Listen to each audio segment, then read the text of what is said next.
I don't see any. Oh my God. She got babies. Guess what, guys? I'm making a video for this pair right here. The male is here, the female is inside the box. Today, when I came in, I'm keep on hearing the noises, like a baby noises.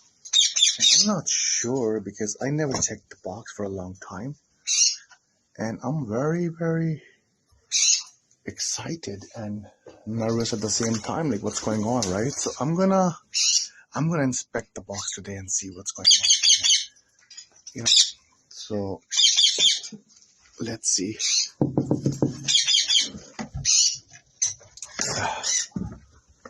Oh my God. Yeah, that's the female. Oh, she's going right back in. I'm gonna have to look at that. Hey, what's going on? I don't see any. Oh my God. She got babies. She got 2 babies. Let me put this right here. Hey, wait. Oh my God. She got 2 babies. Oh, beautiful.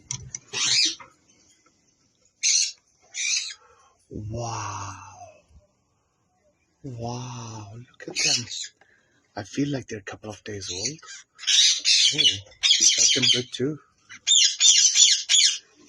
I think I should have messed with them for long. I don't want the mom to get bad. Hey, what did you do, huh? So, it's okay. Let me remove this. Here you go. Look at that, 2 beautiful babies, guys. So every time I come in the room, I happen to see the mom outside. So I never thought that she would actually be breeding. But today I came in and I happened to hear some noises. And I'm like, what are those? So look at that, guys. I mean, what a surprise. Well, I'm gonna be making a video of their progress. And I will keep you updated.